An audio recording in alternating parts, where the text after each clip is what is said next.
হাসান আল আরিফ সে যে আমাকে টারজান মাসুদের খাবার বলেছে, তাদেরকে যখন সে সেবাদাসী বলে, কিংবা লিয়াকত আলীর মতো এমপি মনোনয়ন প্রার্থী যখন সে আমাকে নর্তকী বলে ছবি পোস্ট করে, স্লাট শেমিং তো দূরের কথা, সেক্সুয়াল হ্যারাসমেন্ট করা হয়। যেমি একটা দলের হয়ে কথা বলে তার অপোনেন্টরা এসে তার কমেন্ট বক্স, তার ইনবক্স একেবারে ভাসিয়ে ফেলে, নোংরা শব্দচয়ন, তার অশ্লীল ভিডিও বানানো, এইগুলো হয়ে আসছে গত জুলাই থেকে। তো আমাদের যেটা আফসোস সেটা হলো গত 16 বছর ধরে যাদের সাথে থেকে, যাদেরকে আমরা ভাই হিসেবে পাশে রেখে এত বছর ধরে যুদ্ধ করেছি, যাদের সাথে হাতে হাত রেখে, যাদের পাশে থেকে আমরা জুলাই আন্দোলন সফল করেছি, সেই সব ভাইয়েরাই যখন আমাদের সাথে এই ধরনের শব্দচয়ন করে বা আমাদের ব্যাপারে এই ধরনের ভিডিও বানায়, অশ্লীল কুরুচিপূর্ণ কথা বলে, তখন সেটা আমাদের জন্য আসলেই কষ্টকর। এবং সেটা হচ্ছে আমাদের জন্য কি বলবো, আমাদের জুলাইয়ের একটা ব্যর্থতা বলে আমরা মনে করি। দেখুন গত জুলাইও কিন্তু এই ধরনের অনেক কিছুই হয়েছিল, যে ছাত্রলীগের যে মেয়েরা ছিল তাদেরকে বিভিন্নভাবে স্লাট শেমিং করা হচ্ছিল। সেই সময়ও আমরা কিন্তু মেয়েদের পাশে দাঁড়িয়েছিলাম যে মেয়েদের এই ধরনের শব্দচয়ন করা যাবে না, রাজনীতিকে রাজনৈতিক চিন্তা দিয়েই প্রতিহত করতে হবে।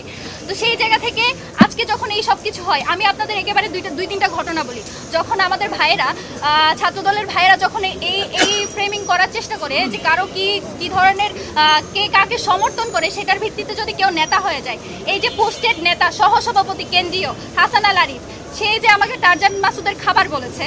সেকেন্ডলি আমাদের মনসুরা আপা, আমাদের গত 16 বছরের একেবারে সহযোদ্ধা, যাকে আমরা সংগ্রামী নেত্রী হিসেবে মানতাম, সে যখন আমাদের ছাত্রী সংস্থার যারা গত 16 বছর ধরে তাদের চেয়েও বেশি নির্যাতিত ছিল, তাদেরকে যখন সে সেবাদাসী বলে, কিংবা লিয়াকত আলীর মতো এমপি মনোনয়ন প্রার্থী যখন সে আমাকে নর্তকী বলে ছবি পোস্ট করে, হেমা চাকমার মতো বাম জোটের নেত্রী যখন হচ্ছে অশ্লীল শব্দচয়ন আমাকে উদ্দেশ্য করে ব্রততী চক্রবর্তী মৌলী, আশিকুর রহমান রোহান, যারা হচ্ছে নোমান আহমেদ চৌধুরী স্বতন্ত্র শিক্ষার্থী জোটের যে প্রার্থী, তার হয়ে যারা পিআর করে, সেই বামপন্থী লোকেরা যখন এই ধরনের কথাগুলো বলে, তখন আসলে আমরা কারো প্রতিবাদ দেখতে পাই না। এই দ্বিচারিতা, এই ধরনের হচ্ছে সিলেক্টিভ প্রতিবাদ। যখন আমি প্রথমেই এই যে বিষয়টা ক্লিয়ার করে নিই, ফাহমিদার সাথে যেটা হয়েছে, তাকে যে গণধর্ষণের হুমকি দেওয়া হয়েছে, একজন নারী হিসেবে, একজন শিক্ষার্থী হিসেবে, সর্বোপরি একজন মানুষ হিসেবে এর বিপক্ষে আমরা দাঁড়াই এবং আমরা বিশ্বাস করি এর হচ্ছে যথোপযুক্ত ব্যবস্থা নেওয়া প্রয়োজন। এবং আমাদের প্যানেল থেকে, ভাইদের ছাত্র শিবির থেকে সেটার বিরুদ্ধে হচ্ছে অ্যাকশন নেওয়ার জন্য প্রক্টর অফিসে লিখিত অভিযোগ দেওয়া হয়েছে। এবং আমি যতটুকু জানি ভাই সম্ভবত ফাহমিদাকে ওভার কলও করেছে তার ব্যাপারে যে কোনো সাহায্য লাগলে জানাতে।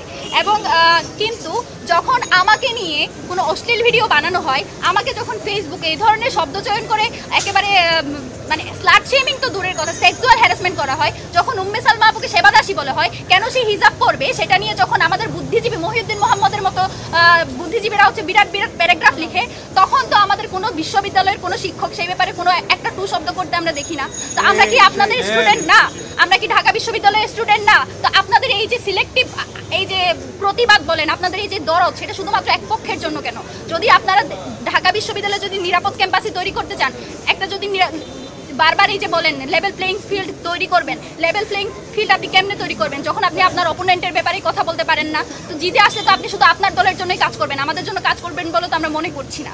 তো এই ব্যাপারগুলো আসলে অ্যাড্রেস করা জরুরি ছিল, কারণ যখন থেকে মনোনয়নপত্র কিনেছি আমার উপর দিয়ে অনেক কিছু গিয়েছে এবং সব কিছু সহ্য করে এই জায়গায় পড়ে থাকার একটাই কারণ, এই জায়গায় আসা, এটা হচ্ছে যেই জনগোষ্ঠীর যে স্টেকটা, যাদের টাকায়, যাদের পয়সায় আমরা এখানে ঢাকা বিশ্ববিদ্যালয়ে পড়াশোনা করি, সেই আসলে জনমানুষের স্টেকটা আসলে বাংলাদেশের ক্ষমতায় বলেন, বাংলাদেশের নেতৃত্বে বলেন, সেই শরিকানা নেই।